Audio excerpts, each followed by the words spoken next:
누가복음 19장 1절에서 10절 말씀입니다. 예수께서 여리고로 들어가 지나가시더라. 삭개오라 이름하는 자가 있으니 세리장이요 또한 부자라. 그가 예수께서 어떠한 사람인가 하여 보고자 하되 키가 작고 사람이 많아 할 수 없어 앞으로 달려가서 보기 위하여 돌 무화과 나무에 올라가니 이는 예수께서 그리로 지나가시게 되밀어라. 예수께서 그곳에 이르사 쳐다보시고 이르시되 삭개오야 속히 내려오라. 내가 오늘 내 집에 유하여야 하겠다 하시니 급히 내려와 즐거워하며 영접하거늘 뭇사람이 보고 수군거려 이르되 저가 죄인의 집에 유하러 들어갔도다 하더라. 삭개오가 서서 주께 여짜오되 주여 보시옵소서. 내 소유의 절반을 가난한 자들에게 주겠사오며 만일 누구의 것을 속여 빼앗은 일이 있으면 네 갑절이나 갚겠나이다. 예수께서 이르시되 오늘 구원이 이 집에 이르렀으니 이 사람도 아브라함의 자손이미로다. 인자가 온 것은 잃어버린 자를 찾아 구원하려 함이니라. 오늘 본문에 나오는 삭개오 이야기는 너무나도 유명할 뿐만 아니라 우리가 어려서부터 듣고 배우고 잘 아는 말씀입니다. 흔히 우리 성극할 때 또 배경이 되는 그 성극의 주제가 되는 이런 말씀이기도 하죠. 어릴 때 삭개오, 예수님, 또 주위 사람들 이렇게 배역을 정해서 성극을 했던 것이 기억이 납니다. 삭개오 역을 하는 친구는 항상 키가 제일 작은 친구. 오늘 말씀해 보니까 키가 작고 라고 했기 때문에 키 작은 친구가 삭개오 역할을 했던 것이 기억이 나요. 이 삭개오에 대해서 키가 작다라는 표현도 있지만 또 2절 말씀에 보니까 세리장이요 부자더라 라는 말씀이 있죠. 세리장이요. 미국으로 이야기하면은 IRS입니다. Internal Revenue Service라 그래서 지금이 이제 4월인데 이 4월달 저희 뭐 잘 아는 이제 세금 내야 될 때가 다가오지 않습니까? 세금 낼 때가 되면은 이 IRS에서 일하시는 분들 참 힘들기도 하겠다라고 생각이 들지만은 우리가 또 세금 내면서 아깝다라는 생각을 많이 하기도 합니다. 그 당시에도 아마 그랬던 것 같아요. 세리라는 사람들 그 당시 상황이 어떠하냐. 로마의 통치하에 있었기 때문에 로마에 속한 사람들입니다.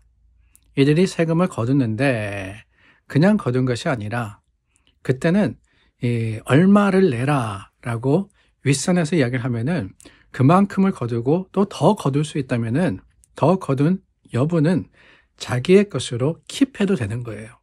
그러다 보니까 세리라는 사람들은 어떻게 하느냐. 백성들에게 세금을 거둘 때, 이스라엘 사람들에게 세금을 거둘 때 여분을 더 받아서 그것을 자기의 것으로 취했습니다. 근데 그 중에서도 삭개오는 어떤 사람이느냐? 세리장이라 그랬죠. 능력이 있는 사람이었다는 거예요. 그만큼 자기가 하는 일에 대해서 지혜가 있었고 또한 특별했다라는 겁니다. 세리장까지 되었으니 말입니다. 그래서 부자가 된 것은 당연합니다. 세리장이요 부자라라고 했죠. 그런데 문제는 뭐냐? 오늘 말씀해 보니까 7절에 뭇사람이 수군거려 이르되 저가 죄인의 집에 유하러 들어갔도다. 여기서 말하는 죄인이 누구냐? 삭개오예요. 삭개오. 사람들은 삭개오를 가리켜서 뭐라고 하느냐? 죄인이라고 불렀습니다. 우리가 잘 알듯이 세리 말씀드린 대로 자기의 그 유익을 위해서 세금 거두는 일을 사용했기 때문에 사람들이 당연히 싫어했어요. 뿐만이 아닙니다. 속이지 말고 또한 진실하게 하라라고 했던 것이 하나님의 법인데 그것을 어겼기 때문에 당연히 죄인이다라고 충분히 부를 수 있었습니다. 그러니까 한면으로는 죄인이다라는 손가락질을 받았고 또 한면으로는 세리장이고 부자였다라는 자신의 그 소유와 자신의 자리가 상반되어 보이더라라고 하는 거예요. 그런데 예수님께서 뭐라 그러시느냐? 예수님의 판단은 또 다릅니다. 9절 10절 말씀해 보니까 이 사람도 아브라함의 자손이다.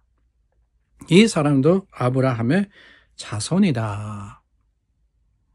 예수님께서 삭개오를 보신 그 시선은 세상과도 달랐고, 아니 어쩌면 삭개오 자신이 스스로 판단했던 것과도 다릅니다. 예수님은 아브라함의 자손을 보았고, 또한 10절 말씀에 보니까 잃어버린 자를 보신 거예요. 잃어버린 것에 대해서 우리가 나누지 않았습니까? 예수님께서 그 잃어버린 것을 찾았을 때 하늘나라에 하나님의 마음이 어떠하냐, 기쁘고 잔치를 벌일 만하다라고 저희가 나누었던 것처럼, 이 삭개오를 보실 때 예수님의 마음은 어떠했느냐, 제가 잘했냐 못했냐, 아니면은 거기에 어떤 허물이 있느냐 없느냐, 이게 아니라 하나님께서 저 한 사람을 구원할 때 얼마나 기뻐하시느냐, 거기에 있었다라고 하는 거예요. 그러고 보면 주님의 시선은 항상 세상의 그것과는 좀 달랐습니다. 어제 나누었던 말씀에도 맹인을 고치시는데 사람들이 뭐라 그러느냐, 꾸짖어 잠잠하라 그랬어요. 왜냐? 그들이 판단하기에는 예수님 앞에 소리 지를 자격이 없는 사람이었거든요. 맹인이었을 뿐만 아니라 구걸하는 사람이었습니다. 그러나 주님이 보실 때는 어떠했느냐? 주님은 그 믿음을 보신 것이지, 그 열심을 보시고 간구를 보신 것이지, 그 사람의 상황이나 형편을 판단하신 것이 아니었다라고 하는 거예요. 가난하고 구걸하는 사람을 볼 때도 그랬고, 부자였고 권력이 있는 사람, 그 삭개오를 볼 때에도 마찬가지였습니다. 주님의 보시는 판단의 기준은 달랐어요. 그렇다면 여러분, 오늘 우리는 물론 우리가 삭개오냐, 아니면은 구걸하는 자냐, 아니면은 판단하는 자냐, 뭐 그것을 따질 수도 있지만은, 저는 그 이전에 우리가 어떤 시선으로 주님을 바라볼 거냐, 어떤 시선으로 세상을 바라볼 거냐, 이것이 중요하다라는 생각을 하게 됩니다. 주님 우리 가운데 말씀과 믿음으로 볼 수 있는 능력을 주셨습니다.